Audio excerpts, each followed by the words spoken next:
हुए उससे जान की भीख मांगेगा, लेकिन जाट उसकी बात को इग्नोर करता है एंड वो लड़कियों को लेकर वहां से चला जाता है। अब दोस्तों इसके बाद ही हम ये देखते हैं कि जैसे ही जाट सारी लड़कियों को लेकर बाहर निकलता है, वैसे ही कुछ दूर जाने के बाद ही उस पर राणा तंगा के गुंडे हमला कर देते हैं। और वैसे उस हमले के अंदर जाट उन सबको बीट तो कर देता है, लेकिन उसी अटैक की वजह से एक लड़की बहुत ज्यादा घायल हो जाती है और फिर इसीलिए उस लड़की का इलाज करने के लिए वो लोग उसे गाँव के अंदर ले जाते हैं और गाँव वालों से मदद मांगते हैं। लेकिन गाँव के अंदर आने के बाद वो लोग ये देखते हैं कि जिस गाँव के पास से वो लोग गुजर रहे थे वो पूरा गाँव खाली है और उस पूरे गाँव के अंदर एक भी आदमी नहीं है। लेकिन तभी कुछ टाइम बाद ही उस गांव से एक अम्मा बाहर आती है और वो उस लड़की के लिए पानी लेकर आती है, लेकिन वो लड़की पानी पीने से पहले ही मर जाती है और इसीलिए ये देखकर सारी लड़कियां और जाट सभी को बहुत दुख होता है। लेकिन फिर इसके बाद ही जाट के मन में सवाल उठता है और फिर इसीलिए वो एसआई विजयलक्ष्मी से कहता है कि तुम मुझे बताओ कि आखिरकार यहाँ पर चल क्या रहा है। विजयलक्ष्मी जाट को पूरी स्टोरी बताना स्टार्ट करती है। वो जाट को बताती है कि राणा तंगा यहाँ का बहुत बड़ा गुंडा है और उसने आसपास के 30 गांव पे अपना कब्जा कर रखा है और इन सारे गांव वालों के ऊपर वो बहुत ज्यादा जुल्म करता है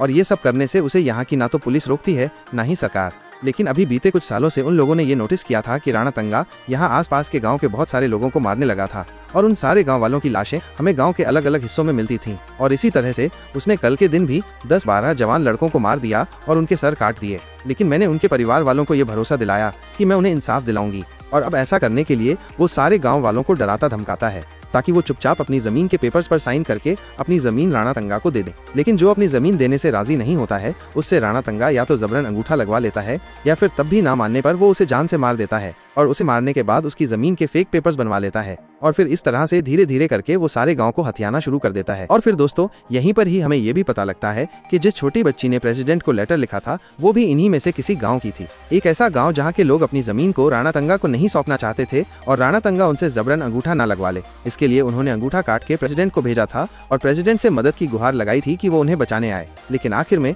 राणा तंगा ने उन सबको भी जान से मार दिया। और फिर जब इसी मर्डर केस के सिलसिले में विजयलक्ष्मी राणा तंगा को अरेस्ट करने उसके घर गई, तब उसकी वाइफ ने उन सबको वहां पर बंदी बना लिया। अब दोस्तों इसके बाद ही स्टोरी एंड होती है और जाट को पूरी कहानी पता लगती है और फिर इसीलिए ये सारी कहानी जानकर जाट ये कसम खाता है कि अब वो राणा तंगा के आतंक से सारे गांव वालों को बचाएगा और जिन गांव वालों को राणा तंगा ने मार दिया है उनका बदला राणा तंगा से लेगा और राणा तंगा को खत्म करेगा। इसके बाद ही सोमोलू अपने गुंडे लेकर थाने की ओर निकल जाता है और यहाँ थाने में पुलिस इंस्पेक्टर जाट को कैप्चर करवा लेता है और अपने पुलिस वालों के जरिए उसे जंजीरों से बंधवा देता है। इसके बाद ही सोमोलू अपने गुंडों के साथ स्टेशन आता है और वो जाट पर हमला करके उसे मारने की कोशिश करता है। लेकिन अब क्योंकि जाट तो जाट है इसीलिए वो अपने आप को आजाद करता है और सोमोलू एंड उसके सारे गुंडों को पीटने के साथ ही राणा तंगा के दोनों भाइयों को भी मार देता है और साथ ही साथ पुलिस इंस्पेक्टर को भी मार देता है क्योंकि वो भी राणा तंगा का आदमी था। और फिर इसके बाद वो सारी लड़कियों को लेकर वहां से निकल जाता है। इसके बाद राणा तंगा को जैसे इन सबके बारे में पता लगता है